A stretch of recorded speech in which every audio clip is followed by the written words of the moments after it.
Welcome to this virtual meeting. It's going to be strange for most of us. This is a formal council meeting. The proceedings will take place live on the internet. The meeting will be recorded for future viewing. It will assist in the conduct of the business if participants speak when invited. Members of the public are welcome to view the proceedings but should not make contributions at this meeting. And all participants should mute their microphones and video feed when they are not speaking. That will improve the quality of the speaker's presentation. Anyone wishing to speak should indicate using the raise your hand button when your turn to speak. Speak clearly and slowly into your microphone. I ask for everyone's patience with the use of this technology, and I apologise in advance if we experience any unforeseen difficulties, which we'll try to resolve expediently. I'll now start the agenda items. Agenda item 1, are there any apologies for absence? None? No. None, Chair. No substitute members? Steve, No. will you just run through, please, the members of the committee and the members that we've invited? You run through who's here, please. Yes, Chair, I will do. I'll just read down the list of attendees. We've got Abby Tromans is from IT, just helping us with the support on that. Alison Harris is here from Health and Wellbeing. Paula Cinder, Mark Axel, Val Core, Barry Jones, Councillor Kathy Bayton, Councillor Chris Neal, the Vice Chair, Councillor Alan Hopwood, Councillor Pete Lee, yourself as Chair, Councillor Judy Foster is observing, Councillor Peter Miller,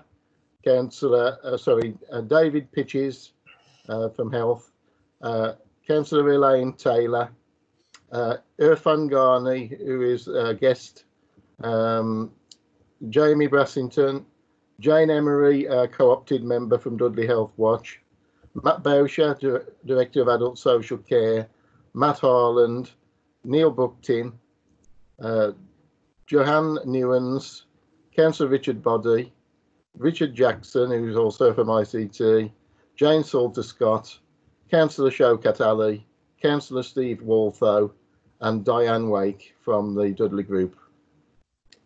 Thank you, Chair. Thank you, Steve. Are there any declarations of interest under the Members' Code of Conduct? Councillor Chris Neal, I think you had one. Yes, Chair. Just like a declaration of interest is my wife. She's currently working in ED during this pandemic in Russell's Hall Hospital. Thank you.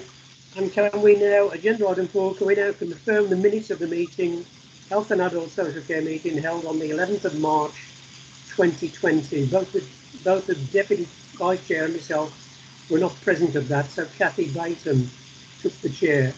Can I sign those minutes eventually as a correct record? Yes, Chair, as far as I'm concerned, you can.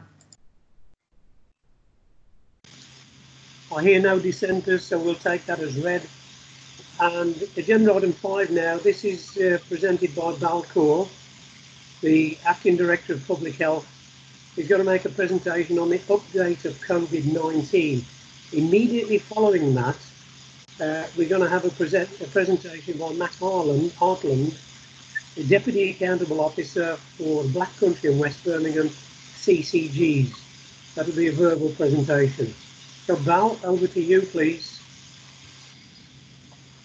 Thank you, Councillor Tyler. Can I request that cameras be turned off, because I know sometimes that can interfere with reception, if that's okay. And I'm happy to leave mine on. The purpose of the meeting today is to give you the opportunity to discuss and make arrangements for planning a full scrutiny review of the response of both the council and the partners to the COVID-19 pandemic. So today's report is primarily focused on giving an overview of the council response to date in managing COVID-19 in Dudley. And obviously I'm aware that NHS partners are also attending to give an overview of their current situation The report has been written to reflect a timeline of events that have occurred. So we will be following that timeline as we present to you.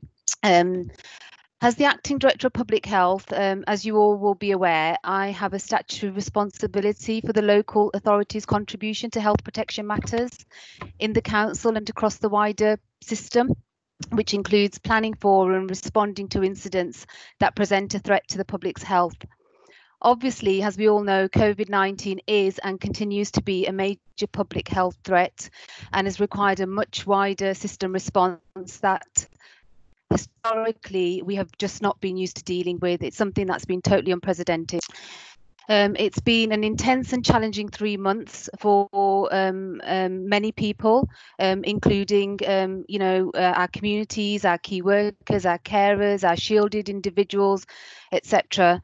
And I really want to, before I sort of launch into the report, is really recognise the fact that the burden of the crisis has fallen on some key groups of staff and teams within the system, both within the council and externally. And we have seen many staff go above and beyond their key duties to support the council with the response to the crisis. Therefore, I would like to sort of use this opportunity to say a big thanks to everyone that has played a key role in this, and not all of them necessarily get recognised, but there's been a lot of support in sort of back office terms as well. So today I will start off by giving you a quick update data on the current situation, COVID situation in Dudley.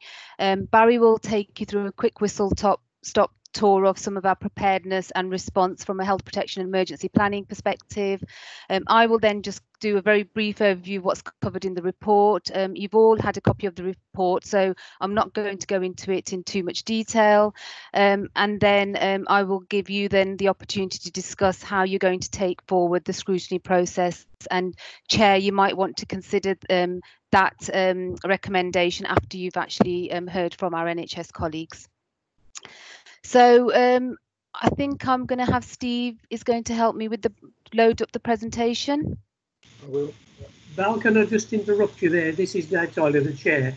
Jane, are you struggling to find a mute camera button?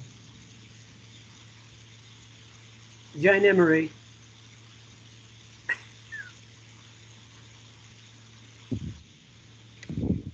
Jane, if you are hearing us, Jane, the camera turn on off button is next to the microphone button. You may have a different system. Thank you, Belle. Okay, thank you. So I think we're waiting for a presentation, although to be shared. But I'll make a start anyway. I think what I really want to do is, before I start, is just say that I am sorry that I am going to have to talk about sort of deaths and cases in the population. And I totally respect the fact that behind this data are individuals, and there's families, carers, friends.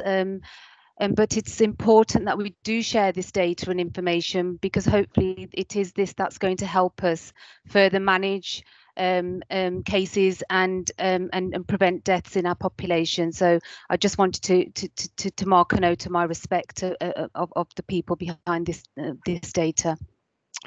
So if we move on to slide 1, we've got here the total cases of COVID in Dudley. As you can see, there's 938 confirmed cases. We are the lowest in the Black Country, and we are the 7th highest in the West Midlands region. That bar chart there has significantly changed over the last few weeks, whereas we as you're all aware, we were 2nd in the region to actually have had our first case.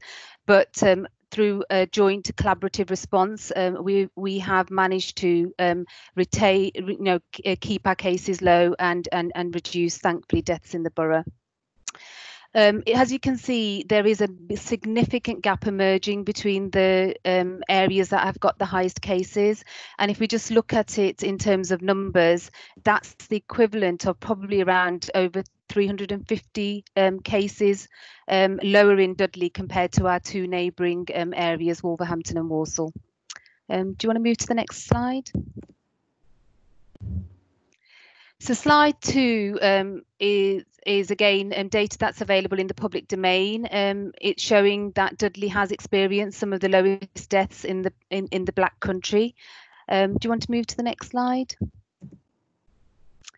And what this data is showing, that the majority of our deaths were in hospital settings, followed closely by care home, and then homes and hospice and elsewhere.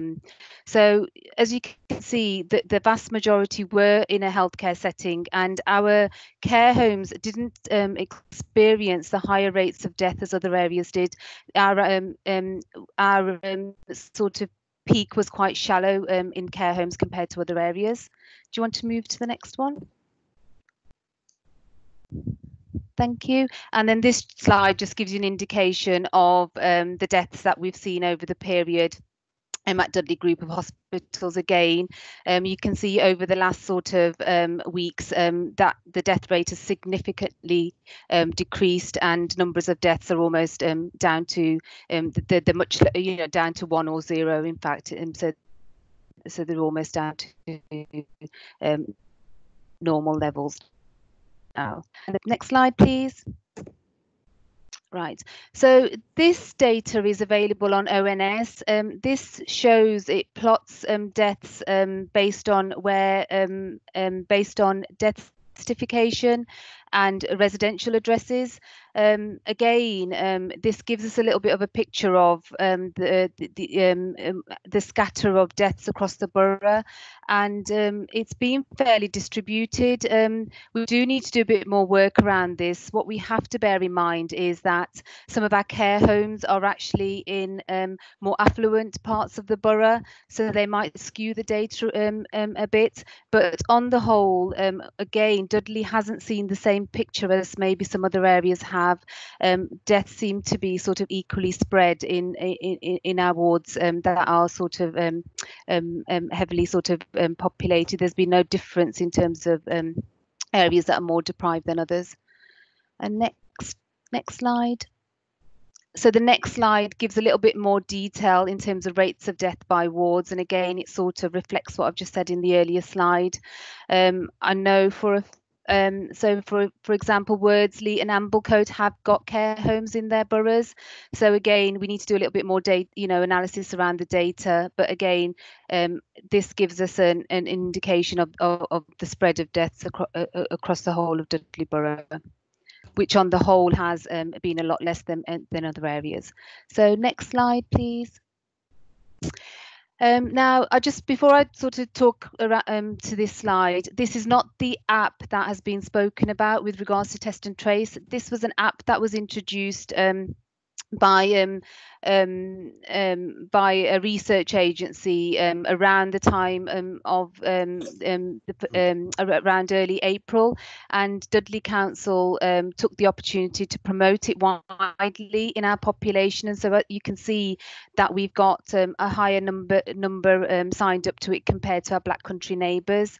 The idea behind this app is that it helps, it captures symptoms within the population, and it's contributing to national research as well. We don't have access to all of the data behind the app. We're hoping that by the fact that we've actually contributed to this, that going forward we would be able to access further information and data behind this. But it's been helpful in terms of giving us some local intelligence.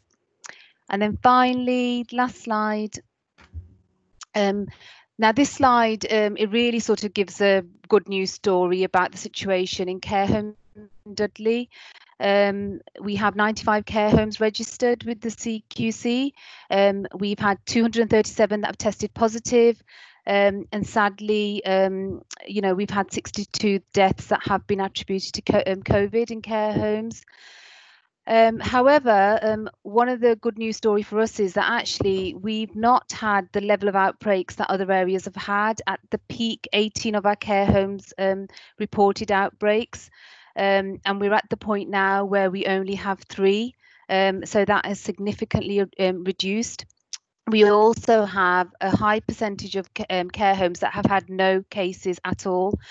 So 56 of the 95, over, almost 60% have had no cases reported.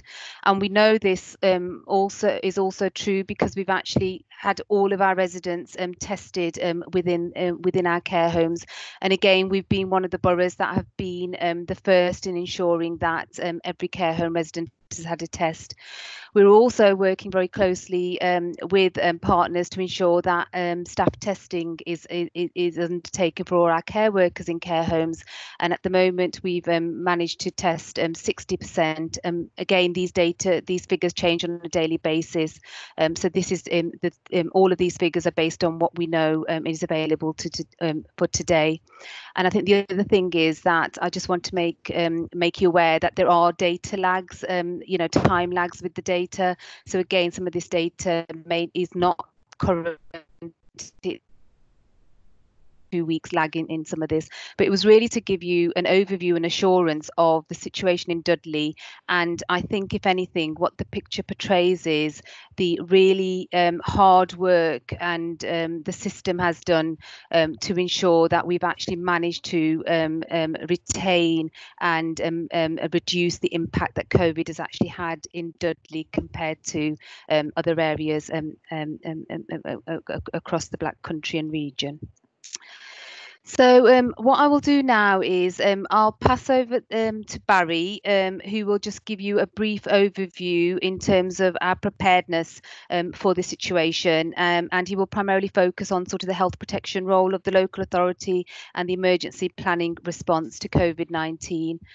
So Steve, you might want to put up the timeline for Barry, please. Thank you, Bal, and thank you, Chair. I suppose, just as a bit of a background, we're responsible for the emergency planning element of the local authority's response, and also, as Bal's mentioned, around the health protection element. So there's two strands that we bring together. How we have prepared and how we prepare for this primarily, we have a health protection group, and that is a multi-agency group that includes the main health providers and commissioners in the borough, as well as Public Health England, to come together to develop a strategy how we deal with infections in general.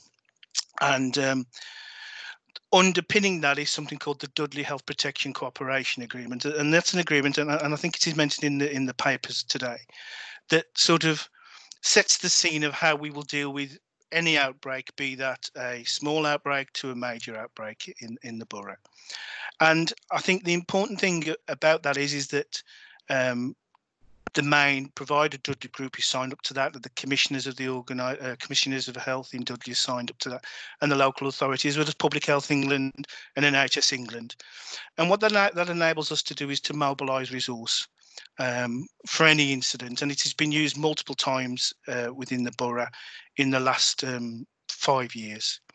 But I think also, more importantly for me, it sets the scene in how we deal with things in Dudley. And I think that the overriding message is we come together. If we have an incident and we need resource, we come together to deal with that incident. If we've got a problem, we come together, we pick up the phone and we talk to each other. And I think that there's a timeline on the screen now that it just sets the scene of what's happened over this incident. But I suppose before that, going way back, there's the preparation in general. For the local authority and for other organisations, the key thing that we've been preparing on is around business continuity planning, and that has been the important element for us in this, to ensure that when there is a disruption to service, no matter what that disruption is, and let's be honest, this has been unprecedented probably in 100 years, we do our best and we come together to try and deal with those problems. And we've seen that time and time again throughout this pandemic that we're still facing now. So the elements that I really wanted to pick on in this timeline that we have up is we've been planning for this actually before this timeline began. We were aware that nationally pandemic plans hadn't been updated for some time. So as part of our preparations, we'd planned in the midst of Brexit to develop a multi-agency system approach to test our pandemic plans, and that was exercise Perinthus, and we held that in November, and actually it was developed with Public Health England, NHS England, the group of hospitals, Dudley CCG, and the local authority, and we knew there were things in there that we really wanted to try and iron out. And I believe it's been in the media today about this exercise, but it was based on a virus originated from China. But it really was to look at things that didn't happen so much in the last pandemic in 2009. And it focused on elements of mortality rate, unfortunately, issues around PPE, issues around how we would cope with pressures on the system and how we would cope with pressures on the NHS. And actually some of the learning from that was been really invaluable in how we've come together. And Councillor Baton was actually at the event, and that's one thing we always try and do with our events around emergency planning, is that we always try and include councillors and portfolio holders if possible, because that insight is really important for us. And what it also helped, and this is great, because a lot of the time in massive organisations across the system, we just know people by emails. But actually what it enabled us to do is to get those people round tables and to come together with solutions. And that learning from that, and those people we met on that day and we talked through the issues we had, actually came together for real just a couple of months after. So, for example, on the timeline where we knew there was an outbreak, we met in February to plan how we would deal with our first cases in the community. And those first cases were, the idea was to sort of try and get this as soon as we can to contain it. And that was done through the Health Protection Cooperation Agreement, but actually about the people involved in the system. So community nurses from Dudley Group, our health protection team, training them, working with the labs, working with the commissioners to come together to, if we had cases, to identify them quickly, to test them quickly, and come together to support individuals. And throughout this, it's a story of working together around issues with PPE. We all seen the media around PPE and the issues and challenges that have been faced. But in Dudley, you know, at the height of this, when there were struggles nationally with PPE, we just picked up the phone to people, and if there were providers struggling, we could speak to Dudley Group, who even themselves at the height of this were struggling with PPE, and yet they still helped us and helped providers. And also, as a system, people in our commissioning team and our procurement team have gone out there and made sure that there's nobody who hasn't needed PPE who hasn't got it. So, you know, there's some real positives in this, I think, in a very, very distressing situation. So I think in general, the thing I want to just get across is that it has been challenging. There's no doubt about it. As I say, it's unprecedented what we've seen. But from everything to how we'll deal with care homes, where we've had a system of, it's not just one organisation. We meet frequently, 3 times a week and at the height daily, and we come together, including health, commissioners, public health specialists, supporting those care homes to make sure that they don't feel alone, that they don't feel on their own in something they've had to deal with that has been unprecedented. And so we've been there as much as we can be, calling them, making sure they know what to do, making sure they've got the right equipment, making sure they feel safe, supporting their staff on testing. One of the things that, again, as an organisation, we decided early on is, before the national testing system through swabs to care homes and couriers, there's the testing sites and regional testing sites. So one thing we really tried to do was get as many people tested as possible, and we did that through lots of systems. One, we used the regional test sites, and we actually acted as an employer for care homes, because one of the things we knew is that care homes and staff can get tested more quickly if an employer put them through, and they get a little bit more of preferential getting positions and getting the slots where they needed them. So we acted, and we got about 2,400 staff through that way. And of course, the other thing we did is mobilise swabbing teams within care homes.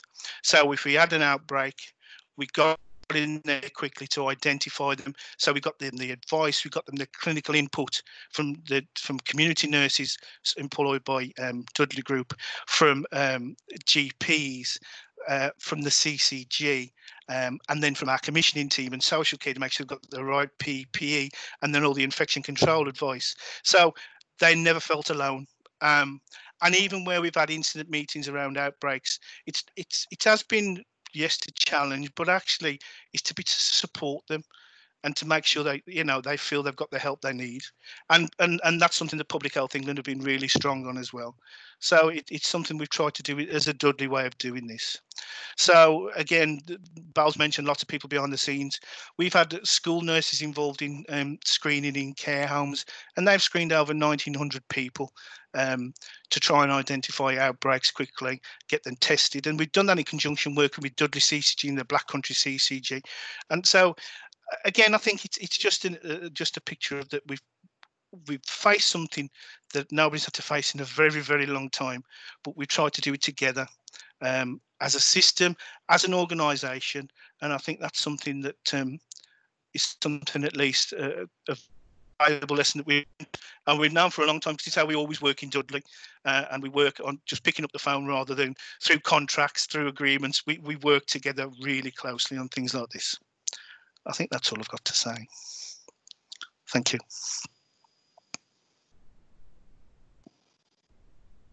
Thank you, Barry. I have to say, Barry is our true hero. Barry is so passionate, and I think he's really helped us support both staff and the wider system through this crisis. So I really want to take this opportunity to say thank you to Barry. And Barry just had a break over this time, so if that's one recommendation I can get through, is to make Barry have a break. That would really help me and help him, I'm sure. So going back to the report, I just want to highlight the fact that the report does cover in detail some of the governance and command and control processes that have been put in place in the council to manage the COVID-19 response, and where possible, what we had to do in that short time scale and in that sudden, being in the middle of a crisis, was build upon some of our existing structures and reporting lines. However, again, I think I want to emphasise and sort of repeat what Barry is saying, is that what's really important to note is that the majority of the response has been down to cooperation, collaboration, and true partnership work within the council, across directorates within the council and teams within the council, but also the wider system. So it's very difficult to scrutinise a response to the situation in silos. It has to be looked at, we have to look at it in terms of a true system-wide approach. So back to the report again. So in paragraph 23 onwards, you'll notice that I've added the 8-point plan that the council developed in response to the crisis, and this was to really help us prioritise and coordinate our response, ensuring that we were actually focusing on delaying the spread of COVID-19. We were doing what we could within our resource and within our sort of capacity to protect our most vulnerable people from the impacts of COVID-19. We also wanted to make sure we were mitigating that impact on the wider health and social care system, the wider communities and the local economy. And then the other area that obviously at that time, was really important was ensuring that the system was resilient and we were prepared and ready to support recovery. And I think all of those areas have been really key and are continuing to be key for all of our partners in managing this response. So you'll see in Appendix 2 that there's a bit more detailed information. So our 8-point plan is overseen by what we call a sort of COVID-19 sort of incident group made up of sort of senior officers within the organisation representing all departments. It's regularly reviewed and monitored, and any risks that are identified are flagged up to the senior executive board, and the any mitigation, etc., is then put in place to prevent any risks. So that report is there, but again, there is a lot of detail behind the 8-point plan. And again, this meeting will not do us justice in going through that line by line. Again, that will help the scrutiny committee help plan future scrutiny sessions. So I was also going to add, I think another thing that, again, things are changing at quite some pace. Another major piece of work that we are now leading on is the test and trace, and I don't think you can miss it, it's in the media. So we are in the process of developing local outbreak control plans and working closely with Public Health England. And again, this is going to be a system-wide response, although the local authority and the Director of Public Health has responsibility for leading this.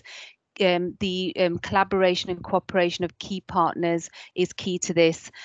So we will keep members informed of the programme as it develops, and we are setting up a governance structure for the programme that includes a member-led board. So the chair of the Health and Wellbeing Board will chair the member-led board, and we're just scoping what that will look like and what the terms of reference will be. So again, that will be shared with yourselves as we move forward. So just coming to sort of the end of the report, I just want to say that, again, I want to just reiterate how this pandemic has been a major international emergency and has placed enormous stress on both health and social care systems and the wider economy and systems. And during these sort of difficult times, both members and officers have had to deal with some really challenging issues, and Barry's picked up on those things like interpreting national guidance, changing going from changing daily to sometimes hourly, dealing with challenging issues around PPE, making sure that there was enough supply there and that we were actually getting it out to the areas that needed it the most, managing the outbreaks in care homes, keeping care homes safe, dealing with workplace issues, managing population messaging and communication. There was a point where actually a decision was made that a local park had to be closed because people weren't adhering to public health messages. So all of these decisions had to be made on a daily basis, and sadly I think one of the things that sadly I never thought I would be dealing with is actually having to manage arrangements for excess deaths, and sadly we have been in a place where we've had to do that, and it is really sad that has been the case. However, despite all of these challenges, thanks to some pre-preparation, the fact that as a system and a partnership we have got very good relationships in Dudley, I think we have, as you can see from the data I've presented, that we have coped as well as we can with this situation. And I just can't again stress enough how important the key relationships have been in making this happen, I really want to thank everyone that has contributed to that. So going forward, we do need to make sure that as part of this work that we do also listen and hear the voice of our population and communities, and bearing in mind that every bit of the system is going to have to rethink and shape future plans based on the impact of COVID-19. We really need to do more to understand the impact it has had on our populations. And that needs to really shape and inform our recovery, and even more importantly our longer term plans, and we really need to draw upon both the strengths and opportunities that we've seen as a result of this, the numbers of people that have stepped up to volunteer, the relationships that have been formed in communities, the help, the neighbours that have helped each other. We really need to build upon that, but we also need to recognise some of the challenges and concerns that have that we may not be aware of, to help shape our plans going forward. And I think the scrutiny is in an ideal place to help contribute to this going forward. So at this point, I am going to stop, and I'm going to pass on to you, Chair, because I know that the recommendations are for scrutiny to discuss what how you're going to prepare for the sort of the scrutiny of this response. But I do know that you have got NHS colleagues. Do you had the presentation from them? Thank you, Val. And thank you very much, Barry, as well, for your contribution. I think it goes without saying that every member of the committee is aware that behind every loss, there are families. And we send our deepest condolences to all of those people who've lost members of their family during this crisis.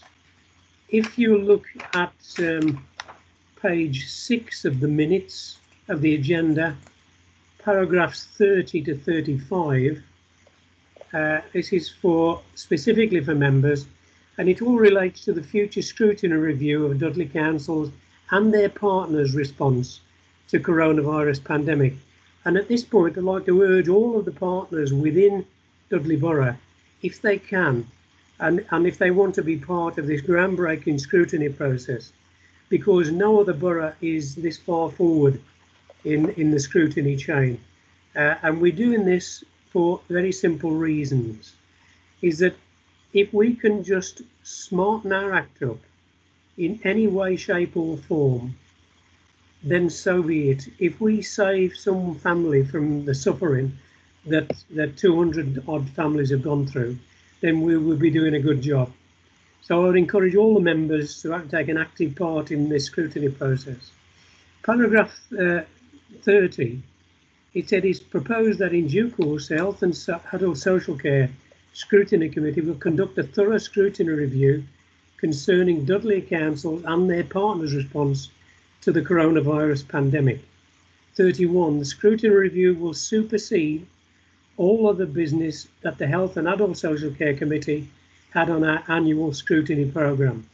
Any business already programmed will be deferred or considered in alternative ways depending on the capacity of members and officers and the urgency of the other programmed business. The scrutiny review will take place over a series of meetings, each with a specific theme or themes.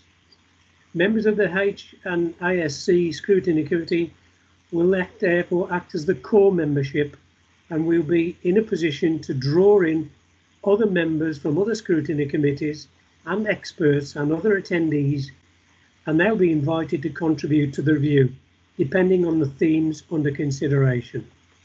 The recommendations arriving from any scrutiny review should aim to guide and assist all directorates and our partners in future planning and responding to any further pandemics or stages of this existing pandemic.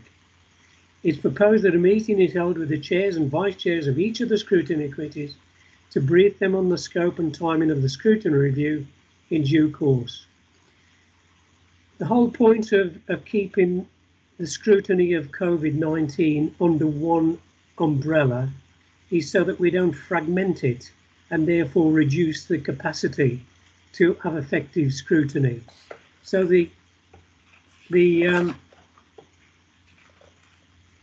now call on members, if they wish, to ask questions of Val first, and then Barry, and then we'll move on to the presentation by Matt Hartland.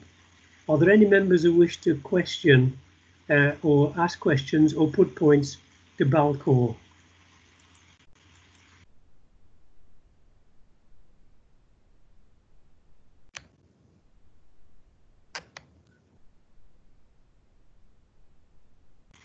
Councillor Ali. Yeah, thank you, Chair. If I can first of all take this opportunity to thank all the staff in the NHS social care, key workers and community members because of the fantastic work which they have done over the recent months in relation to fighting coronavirus and keeping us all safe. I mean, there's been fantastic community spirit right across the borough and right across the country. And I want to thank especially all the officers in the council as well, and not forgetting, because this is a partnership, because it's something which can't be done or achieved on our own. And glad to hear some of the good work that has been going on. And obviously we need to build on that moving forward, because we know and we're hearing that there is going to be a second spike at some stage, and we need to be better prepared. So thanks for that. I mean, one of the questions in relation to the timeline which was shared with us is just kind of looking down that it occurred to me that there was a 10-point action plan which was agreed on the 19th of March, and then on the 22nd of April, just over a month or more than a month, there was an 8-point plan on the spectrum. Can someone just shed some light? Was it the same plan, or was there a slight tweaking of that plan, or how that came about?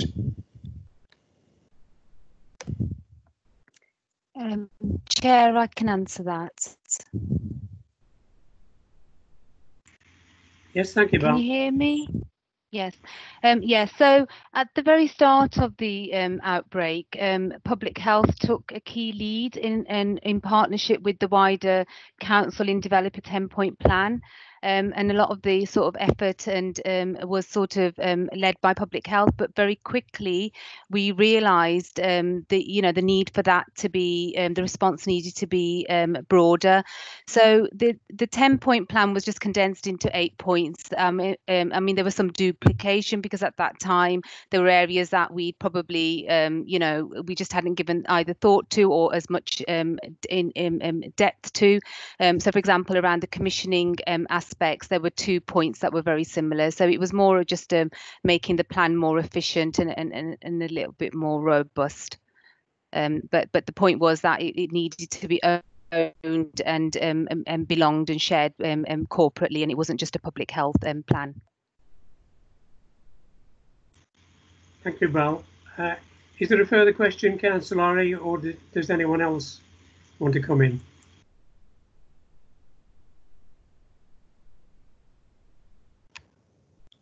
Nothing from me, Chair. Councillor Chris Neal. Thank you, Chair. A couple of questions, really, a two-part question. First of all, massive fantastic to Dudley Group of Hospitals, everybody, all the healthcare staff and the council staff that I think have done a fantastic job, and I think the figures show that we've done a good job, or they've done a good job. Figures are encouraging, but the downside is, have we learned from the first lot of figures, and are we ready for the second outbreak if it comes? And is there anything that we can do to help if this comes, when it comes, anything we can do to help that? Because I think it's on its way, and have we learned the messages from the first one? Val, do you want to answer that?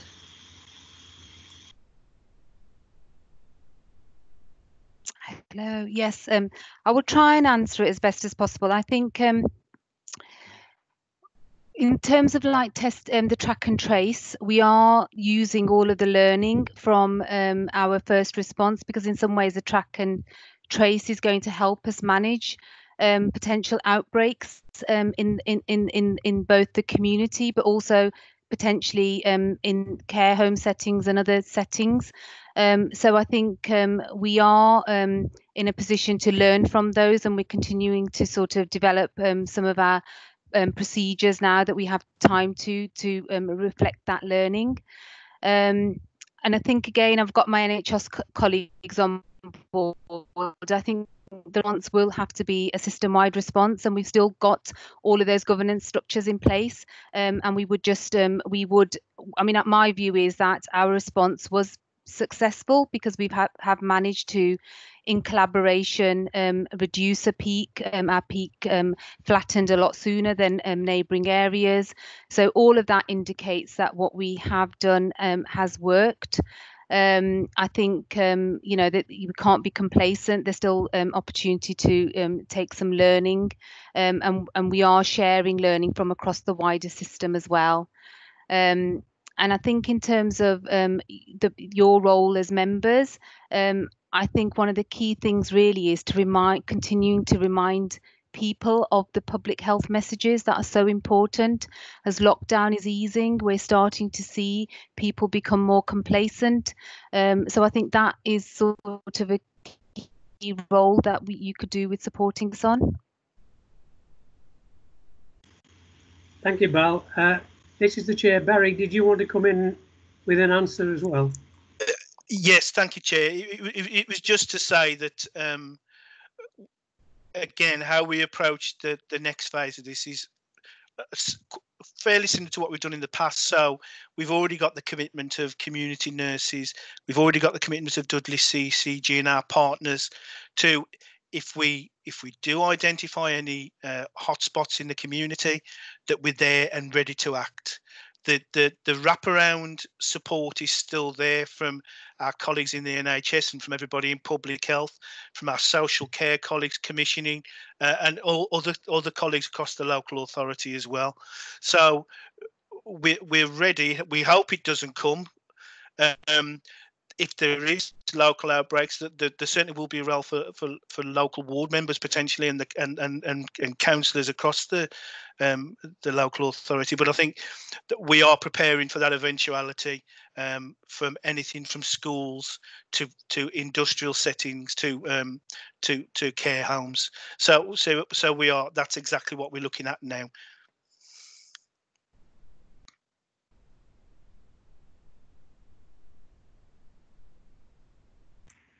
Val, you're muted. Sorry, the member-led board is going to be really crucial in helping us support that public-facing response. So again, where we might have, where we identify where there might be increased cases in different localities and in different settings, I think that as members and councillors, you will have a crucial role to play in supporting us with managing some of that risk in the population. Thank you, Val. I have three questions. Councillor Cathy Baton, you want to come in, and then Matt Boucher, you want to come in, and then I think it's Steve Waltho, you want to come in as well, and then Richard Body. So we'll start with Cathy Baton, please. Thanks, Chair. A few things I'd like to make comment on really, as the previous Shadow Cabinet member. Portfolio changed on the 1st of June, and I have to say that I'm extremely proud of the response in the initial crisis phase, that the partners and the council rose to the challenge, I think, extremely positively. And I personally would like to pay particular thanks to Val as the interim director. You know, talk about a baptism of fire. You know, talk about stepping into a really difficult time. So I think well done for the work that you've done, Val. It's been absolutely outstanding.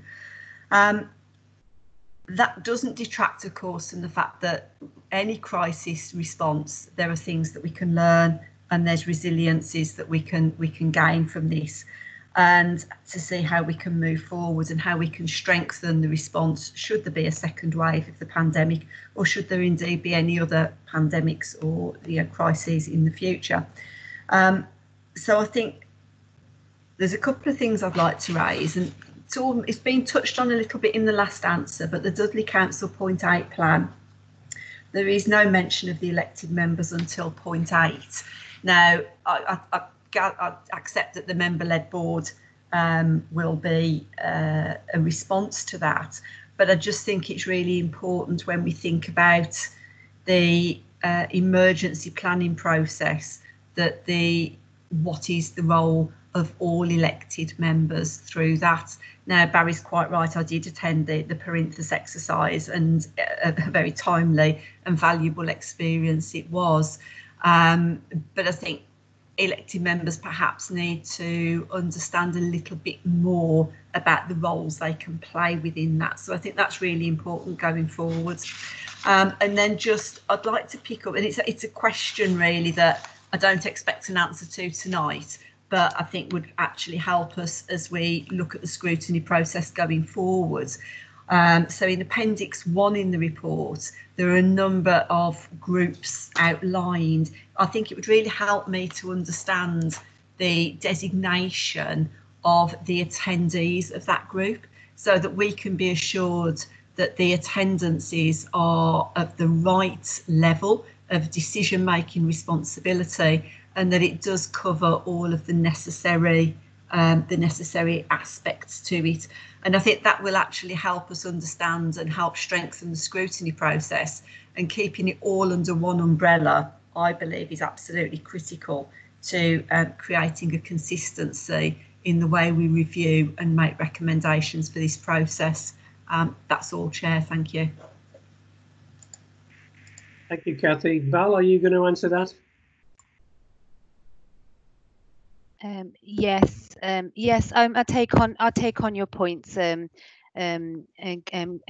Baton, and thank you for your thanks. So no, that's fine. We will get you information on the attendees of those groups in Appendix 1, and obviously we can review the roles and contribution you can make to the next phase of the COVID-19 plan. Thank you, Val. I've got Matt Bowsher was the next to ask to speak. Matt, you're on. Thank you, Chair.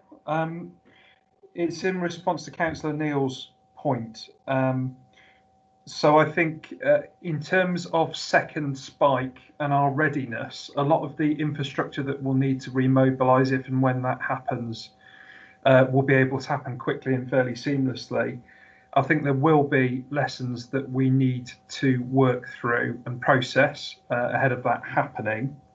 One of the key areas that I can see scope for improvement on is the contact between the national arrangements and the local government response. I've been chairing the Vulnerable Persons Cell on behalf of the West Midlands LRF, and often the timing and communication from government nationally has not joined up with the local response. And many of the early issues that we saw through the start of the COVID period were about the disconnect between national and local arrangements, like PPE at the outset, like the delivery of food to persons on the shielding list and the need for local arrangements to act as a fail-safe service. And I think going forwards, there is certainly scope to improve that infrastructure between our local response, our regional arrangements, and the decisions that are being taken at a governmental level to improve clarity and consistency. And I think the other point that I'd raise in response to Councillor Neil's question is that the care market in particular has changed hugely as a consequence of COVID. And we're already seeing a decreasing trend of people going to residential and nursing care homes. So one of the issues that we're going to have to work through very carefully as a system is the sustainability of that marketplace to enable those operators to continue to trade and provide the vital care that they offer to our residents in the context of less money coming in and the potential for a recession as well. So the short-term lessons, yes, definite scope for improvement between local, regional and national. But finally, we need to acknowledge the fact we're in a different world now than we were pre-March. And that will also have an impact on our ability to respond in the event that we get a second wave. And we're going to have to address that at a system level. Thank you, Chair. Thank you, Matt. I've got a Steve. So, Richard, do you want to come in first? Richard Boddy. Yes, thanks, Chair. We've had the number of deaths in relationship with the virus. Does anybody know what if we have had a higher death rate, non-virus, during April and May? Is it higher than average? Thank you, Chair. Thank you, Richard. Val, is that yours? Yes, I think that one's mine as well. We have been plotting deaths against what would normally be expected, and what has been above expected. I'm sorry, I can't multitask on this device, or it throws me out. But I can get that information for you. We have to be really careful about what data we do share, but that should be okay, because this is, we're plotting the data that we've shared with you against what historically we would have expected at this time of year. Thank you, Val. Thank you, Richard. If you can mute your mic and camera now, please. In the order that they put their hands up, I think I've got Councillor Steve Waltho, Councillor Hopwood, and then Councillor Lee. So, Steve, yours. Thank you very much indeed, Chair. I'm still not aware whether I'm supposed to declare an interest here. My apologies on that score. I'm on the Council of Governors. I'm the nominated member on the Council of Governors at Dudley Group of Hospital. That is essentially a non-decision-making body. It's just there to shadow the public interest, basically. But I'll never know whether I'm supposed to declare an interest or not. On that score, can I also mention that I really do welcome a return to what I call normality. I actually hate these virtual meetings, but I realise that they're very important. They have to take place. I think all I want to say really is that a huge thank you to all of the agencies involved. I've actually witnessed from the shop floor some very humbling sites in Dudley Group of Hospitals. I've been volunteering there. I've had to enter some of the COVID wards to pass on medication or whatever, and it really is humbling to see these heroes wearing masks all day long and being in that environment. I think I saw a piece of data as late as yesterday. There's been huge antibody testing across the health fraternity in Dudley, and I think up to 1 in 5 had tested positive for antibodies, showing that 1 in 5 had at least had some form of COVID. That's absolutely astonishing, really. On my comments from the shop floor, I've also been volunteering at the food bank, and I think this will be for later meetings, that I've actually witnessed the system, if you like, from the bottom up, from a user point of view. So there are quite a few comments that I'd like to make there, but I recognise that that's for later detail, really. I'd also like to echo Matt's concerns about the national versus the local interface. I've also seen some friction there from the shop floor, and also to very much welcome Bel's proposal for the member-led board. I think we do have a lot to add to this debate. That's it, really, Chair. Thank you. Thank you, Councillor Walther. Bel, did you want to come back on that, or shall we continue? No, I'm okay. I've made note of those comments, but yes, no, thank you, thank you, Councillor, for those. Thank you, Bel. Thank you, Councillor Walther. Councillor Hopwood, you're next. Yes, I don't think I'm up on the screen, but I'm hoping you can hear me okay. I'm seeing firsthand, working in a hospital, the problems that we have. It turns the hospital upside down, this COVID has. And I'm so pleased to see that the criteria has been met in all objectives, and not only had excellent progress on schedule as well, and it's a fantastic achievement. And yes, and Councillor Neil has already asked my question about the another peak in the COVID virus. Thank you. Thank you, everyone. Are there any more members who wish to speak on the COVID-19 presentation and Barry Jones's presentation as well? I would please, Chair.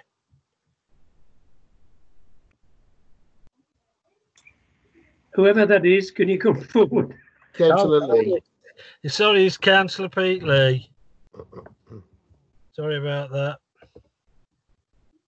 Yeah, I'd just like to, like everybody else, I'd like to thank, and massive thanks to the NH staff, carers, I mean, supermarket staff even, dustbin men, postmen, all of these people that have kept going through this pandemic.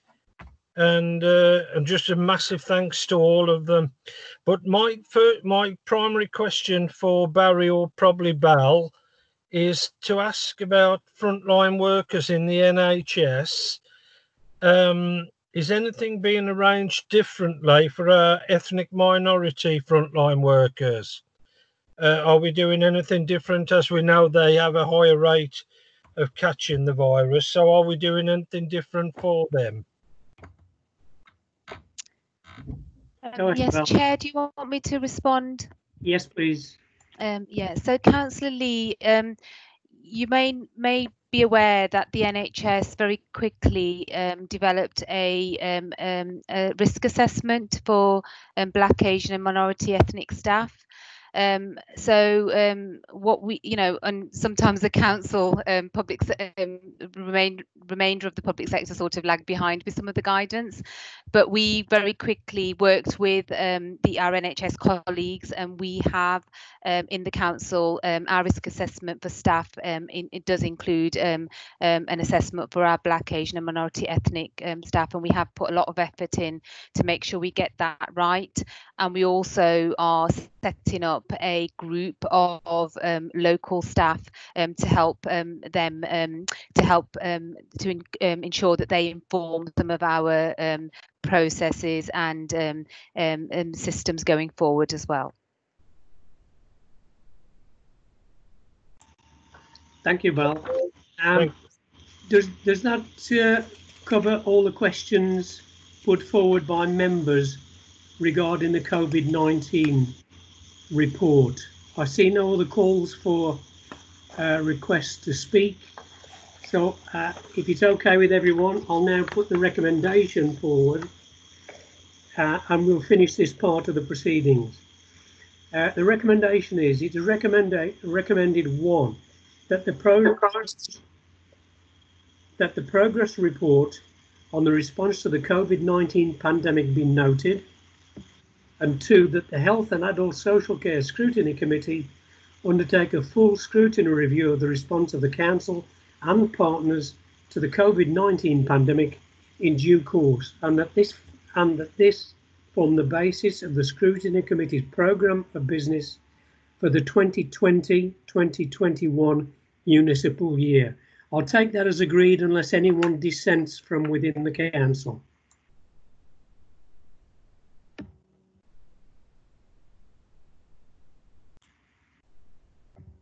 I see Shaukat.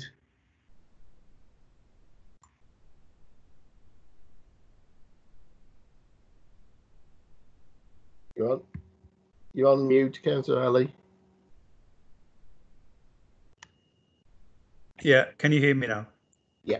Yeah, sorry, Chair, not dissenting from anything you've said in terms of the recommendations, and also in particular the paragraphs 30 to 35, which you outlined in the way you intend to carry out the scrutiny. I think just to add, to do full justification to all the work that has been done, like you rightly have said, we do need to do a full in-depth scrutiny over the next 12 months. And if that means more meetings than our normal kind of scheduled meetings, then I would say, that should be kind of facilitated, because it's only important that we learn from the lessons from so far and to, make improvements moving forward. Thank you, Chair.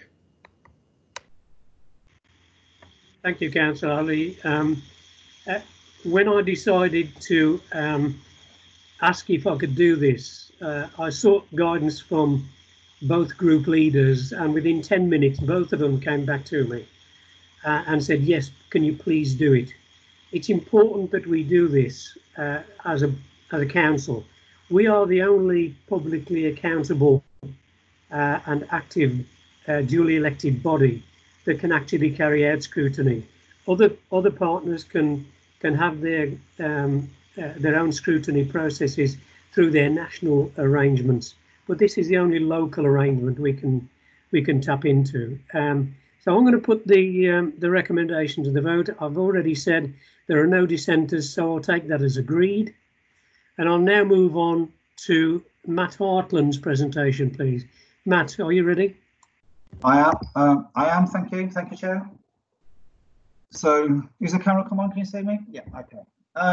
Right. Thank you. The first thing I wanted to do was not elongate the conversation, because Bal and Barry have both spoken eloquently about how, as a system, we've all responded to the pandemic and continue to do so. So I don't think there's much more for me to add to thanking everyone for their contribution to that. One thing I would say, though, is I think it has brought us together as a system, and the collaboration and cooperation that Bal described earlier, you've really seen that in our response collectively, and that's not something I think as we move forward that we should lose, and we should build upon that, both through our continued response to the pandemic, but also as part of our routine normal practice moving forward. So again, that's the first thing that I wanted to say. So I'm here to introduce the work that we're doing in Dudley and across the Black Country in West Birmingham in terms of our response to COVID moving forward. So I'm working within the CCG and with the STP, and my responsibility is developing what our plans and our proposition is as to how we move from the pandemic into getting back to what might be normality. So I think it's accepted for all of us that normal won't be what we saw this time last year or even before Christmas. But what is our method to respond, and how do we move from where we are now to take the learning to get to the point where in 12 months' time we've got a better system that takes into account everything that we've done and learned, to reset what our position is as a system, a health and social care system. So that's my responsibility in the CCG at the moment.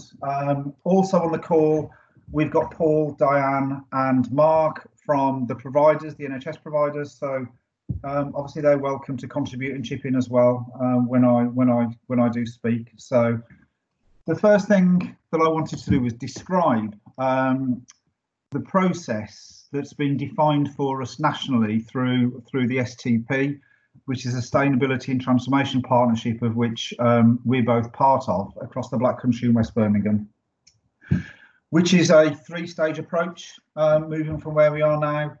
So the first, and I need to be clear, the priority for us all within the NHS at the moment is to maintain and ensure we've got enough capacity to be able to maintain our response to the COVID pandemic. That's within the NHS, in our hospitals, it's in primary care, it's in the community, and it's working with all of our partners, including social care, to make sure that we don't lose the capacity we've got at the moment, and we're ready for what might be, and we're expecting what that second spike and potentially third spike might look like. So it's really important for members to understand that that's our priority, and that's the focus of work that we're doing now, especially as we move into what is the next phase, which is restoration. So quick definition for each of these. So restoration is where, as we saw the number of deaths and the number of cases reducing, we all saw the campaigns that were done nationally about our hospitals are open, our NHS is open, we're moving back to normal. And as part of that, there were a specific number of services that we were required to respond to NHS England upon, of our position and our expectation of would we by mid-June be able to have all of these what are classified as urgent and essential services back open for business. So that wasn't a mandated date where it's a full definitive requirement for them to be, but it was an indication for us as a system as to where we are.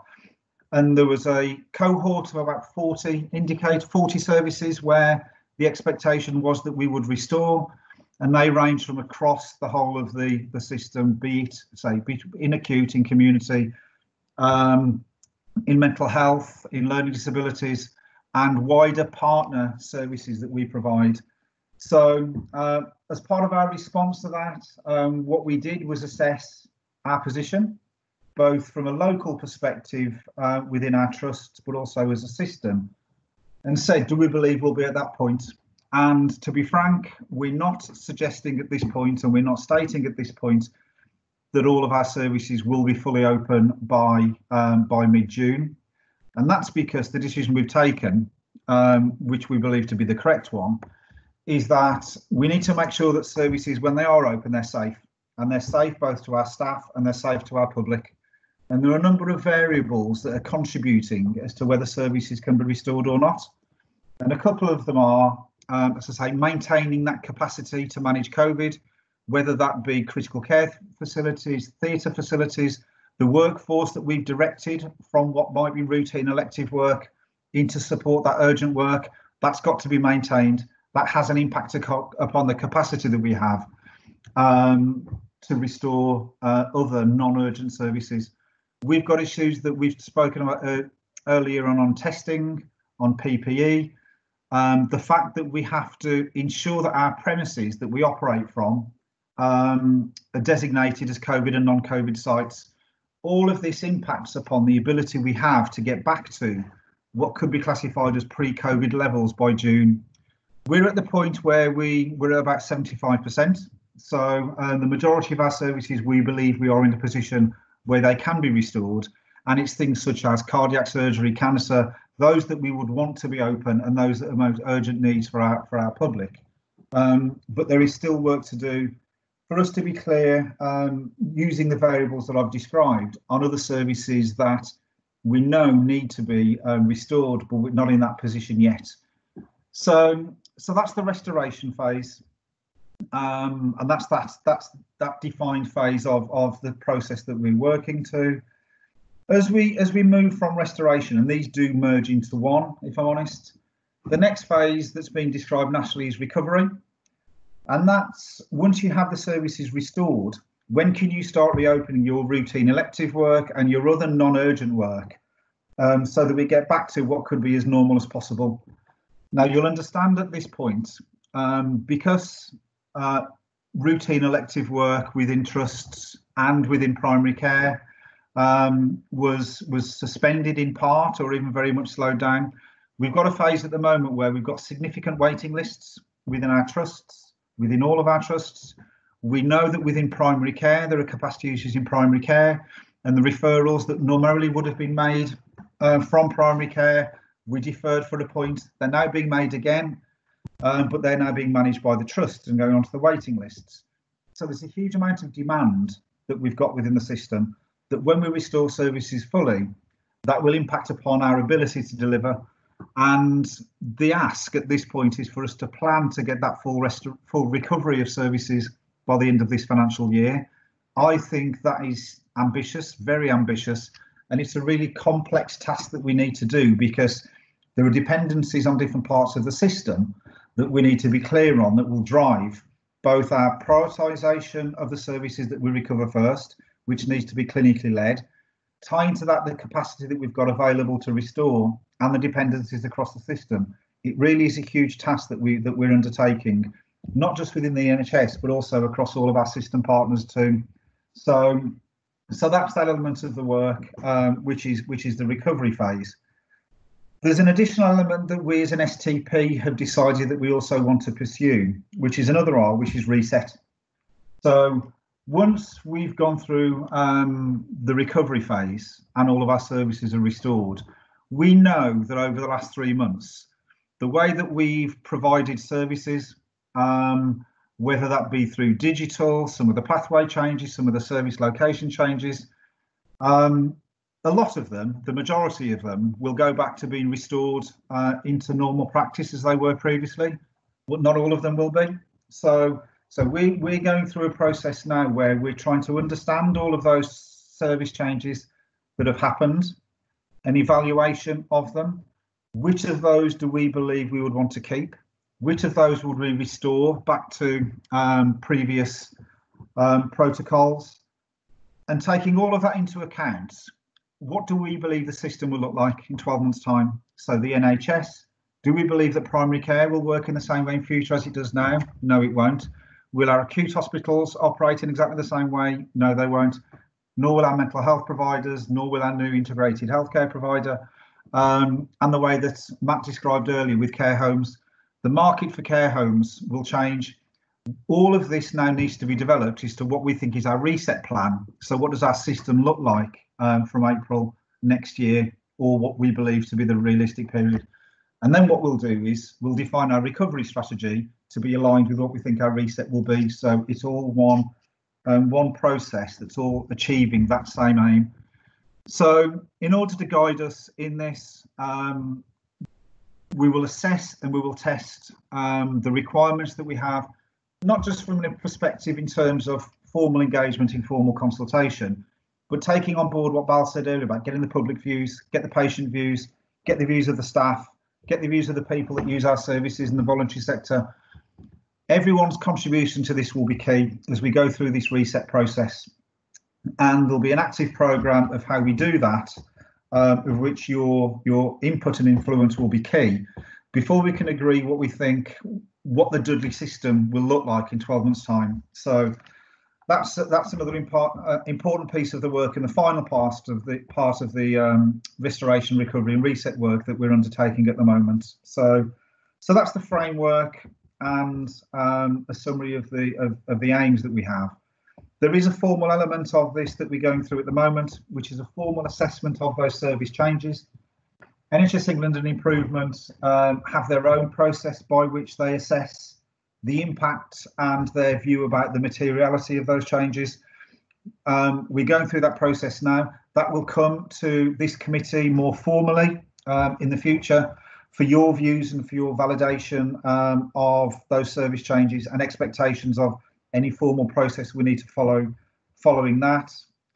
So that's to be agendaed for a future meeting. I think that is quite separate to what you've described earlier, Chair, in terms of the scrutiny of the process so far.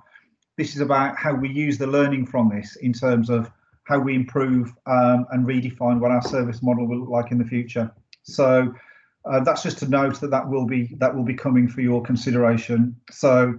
So finally, what the paper describes that you've got is a very summary in terms of the process that we're following. We don't know what will happen in terms of COVID. We don't know when the second peak will hit, if there will be a third. When you lay that over the fact that it is likely or has the potential to be aligned to our influenza, norovirus over winter, we have to plan and predict for the worst, which is why it will have a knock-on impact upon our restoration and recovery, but we think that's entirely valid. So we don't know what's going to happen.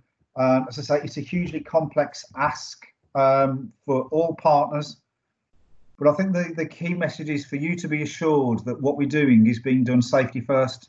So it's safety of our patients, safety of our staff, safety of all the service users and the visitors that we have into all of our facilities and our care homes.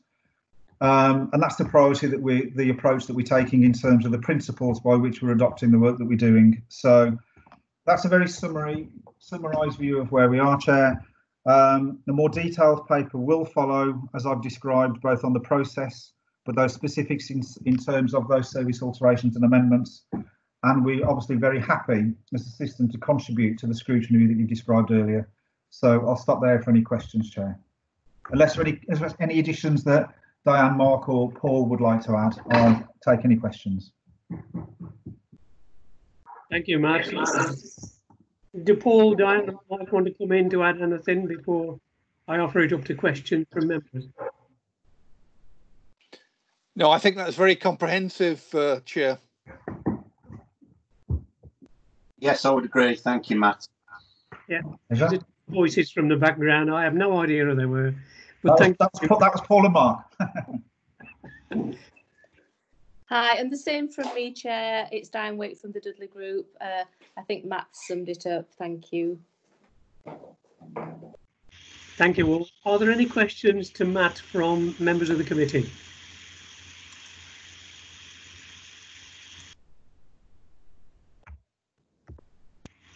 Councillor Ali.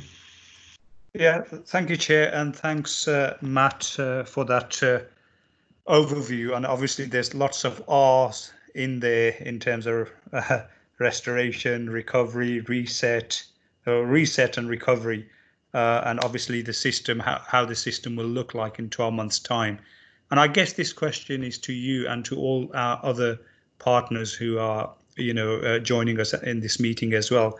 What about the urgent and emergent inequalities, which are, have always been there, but they've become more to the forefront? How, as a system, do we address those? Because I think one of those issues is we've got to address those to be able to better manage the next peak, whenever that is.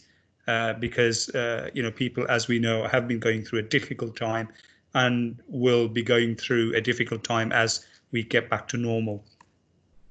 So I'll take that, Chair, if that's okay. Thank you for that, and that's very perceptive of you, because we've started drafting what the recovery strategy will look like for presentation through to the STP board in July. The first 2 chapters that are in there are, the first one is on clinical safety. How do we have a safe system? And the second one is about how do we address inequalities and how do we use our recovery strategy to address some of the imbalances we've got in terms of the current inequalities that we see across the system. So the principles that we adopt and our prioritisation for restoration will be based upon achieving those 2 aims.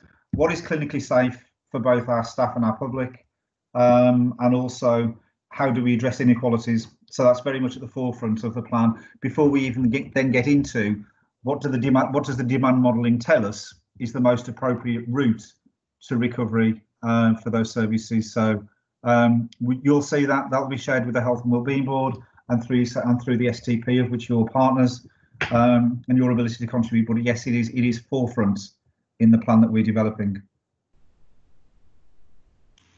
Thank you, Matt. Councillor Taylor, do you want to speak?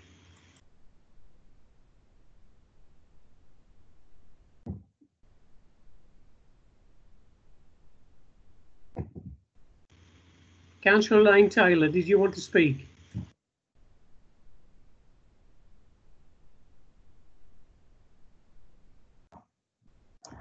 Hello, can you hear me? Ah, yes, I can hear you now, yes. Right, okay. Can I ask you where, that's a big plan that you've got for recovery and all the other R's. Where are you getting the data from to actually formulate this plan? So because there's a lot of data there, isn't there? That's got to be put into that, and it's got to be relevant to what you want to do moving forward. Okay. So there's a number of data sources that we're using. The first is the COVID data sets that are published nationally. So we have that. We have our local data sets that we use, which come from our trusts. One of the things that the trusts have been very supportive on this is doing daily reporting, well, actually twice daily reporting for certain aspects, to allow us to do our situation reports for both managing COVID, but also our predictive work. Working very closely with our public health analytic colleagues for that data. We're also drawing data or trying to find the best source of data for things such as patient experience, for their views. I had that conversation with Health Watch earlier in the week. Part of the issue that we've got is that during COVID, a number of the routine data recording principles and methods were stood down, and part of that was some of the routine patient experience. So we're looking to find mechanisms that how we can get that at source level. So there are a number of areas where we're getting data sources, either from national or local levels, or even just talking to people, because it's so important that we get as much data as possible and then distill it and see what's relevant, so that we can collectively agree what is the route that we need to follow to get the safest, as I say, the safest and the quickest route to back to normality. Thank you, Matt. I've got Councillor Cathy Bayton and then Mark Axel. So Cathy Bayton first, please. Thanks, Chair. Hi, Matt. A couple of things. One is around GP practices. Now, I think most GP practices have been offering remote consultations and telephone consultations, which, you know, for some people is okay. when can we expect GP practices to return to any kind of face-to-face consultation? Many people don't like the face-to-face, the telephone consultations, and there's probably only limited success that they actually achieve. So when can we expect to return to that? And also, and it's more of a comment really than a question. It's around all of the partners who attend the Health and Wellbeing Board. I think in terms of Councillor Ali's comments about ensuring the objectives around deprivation are still front and foremost in people's minds. If we need to reset any of those priorities that the Health and Wellbeing Board are working to as a partnership across the borough, now is the obvious time to rethink that and to see if there is an opportunity to do things differently, but to ensure that we have the capacity to actually to meet those, to make the necessary changes. Yeah, agreed. I mean, this is it's the opportunity, isn't it, for us to look at everything that we do and see how can it contribute into what can be a better system for us as we move forward. So, in terms of your first question, Councillor Bater, I don't know if you know, for GP practices at the moment, we've got what are now called primary care networks, which are informal networks of primary care of GP practices that are mainly geographically located, and with the objective of them supporting each other and to start not changing their business model of them merging, but operating in a wider grouping at scale. So what we've done in primary care during the pandemic is we've had designated red, amber and green sites. So red sites have been for COVID, amber is COVID suspected, green is for routine. And what we're doing at the moment is reviewing whether those services continue in that way to managing the COVID pandemic. And we may come to the view, one of the things that we're testing is for those green sites, can we move quicker for them to move back to what might be a normal routine GP operating model? So part of that is doing face-to-face, part is switching back on some of the long-term conditions, assessments that would normally be done as part of the quality and outcomes framework.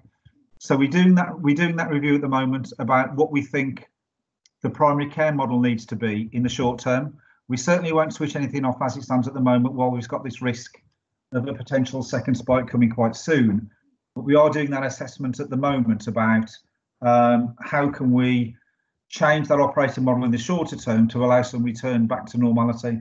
And the other thing as well to say is when we talk about digital and things and telephone consultations, I think the latest data we got from primary care, I think was April, and we moved about 50-50 between digital and telephone and face-to-face. At that point, we know it's reduced significantly now. Even longer term, we'll never go back. We won't move to full digital or full telephone. There will always be capacity for face-to-face. It's just the model that how that's done in the future. We'll be reviewing about how primary care operates and how it works. So hopefully that gives some assurance, but I can't give you a date yet when we know that will happen in each locality within the borough. Councillor Boddy, you want to ask a question?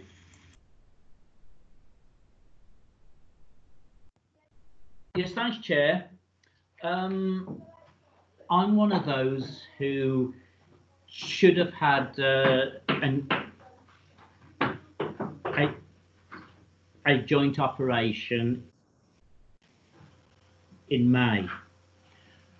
Have you any idea when the routine operations will be up and running again? I ask this because you only get a new joint on the NHS if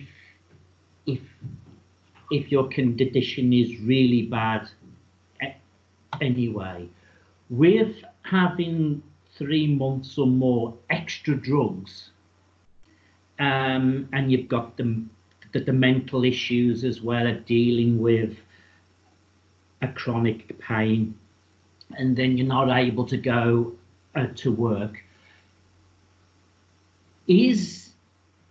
Are these classed as routine so they're not really that important.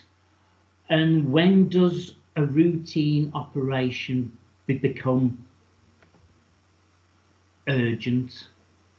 If it's left too long, do you think it will get to that point when there are many people who need the new joints, who aren't going to get it? When do you think routine operations will happen, and will it be that you have to be, your joint has to be far worse than it was 3 months ago to have an operation in 3 months? So on this, Matt, do you want me to? Do you want me to take this, Matt? I was going to defer to you, Diane, a bit later on, but yes, you can come in now. Yes, super. Thank you. Yeah. For all of our patients, our clinicians have been looking at every patient that we have on our waiting list and doing a risk assessment to make sure that patients aren't coming to harm. Where we are at the moment is we plan on Monday to start doing routine orthopaedic surgery. Now, that won't necessarily be on the Russell's Hall site. We'll be utilising the capacity that we have in the private sector. So our orthopaedic surgeons are keen to start doing the joint work, so the knee replacements, the hip replacements, and we'll be doing that initially at Ramsey Healthcare. And this is just about them getting their confidence back about operating in a COVID, it's a non-COVID environment, and then moving back to the Russell's Hall site where we'll start to do that. So we're gradually restoring our elective services from Monday, if that gives you some confidence. Thank you. Can I just ask, have you any idea when they'll be back at the hospital, Russell's Hall? It really depends how long the contract lasts with the independent sector. That's currently being reviewed. We're optimistic that it may last a few more months, but currently in the arrangements that we've had, it's going to be in place until the end of this month. Our orthopaedic surgeons are really keen to get back working, so I feel really confident with the arrangements that we've put in on the Russell's Hall site, that we've got COVID-free theatres, that we've got COVID-free wards, so the green spaces that we've created within the hospital, so that we can give the patients some confidence when they're coming into hospital that they're going to be managed safely.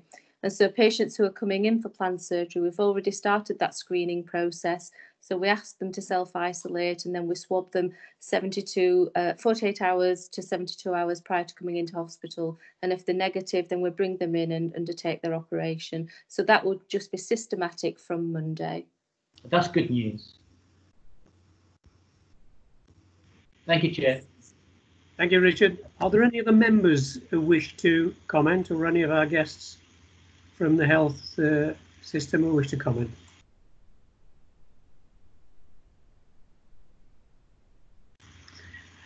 I see no hands, Matthew, so I think that's you done for this evening. So first of all, thank you very much for your presentation. Thank you, Chair. And what's been clear throughout the last hour and a half is that we went into this pandemic as a massive team. And what's come out of this meeting is that that big team is still as together as it was on day one. And it's also keen to improve and reassess and reshape the future of health for people in Dudley. And for that, I think the people of Dudley owe a great debt of gratitude to all of you in the health service. I mean, I've sent emails to various departments already. I was a police officer for 30 years, and I went into some hairy incidents that could have been life-threatening, but I always saw what was in front of me.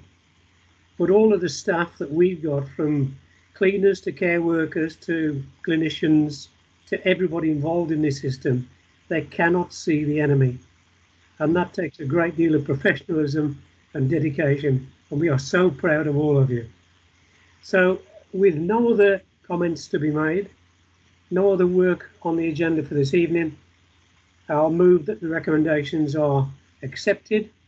The next meeting of this committee will be after the full council meeting on the 23rd of July, when hopefully the full council will agree that the minutes of this meeting are accepted, and then we can start the scrutiny process in earnest. So thank you all for attending tonight. Thank you for your input. We are really, really pleased. And now, for Democratic Services, are there any questions on the Procedure Rule 11.8? There are none, Chair. Thank you, Steve. Nice to know you're still with us. Now the meeting is now closed. Thank you, everyone. Thank you. Thank you. Thank you, Chair. Thank you. Thank you. Thank you. Thank you, Chair. Well said. Thank you. Thanks.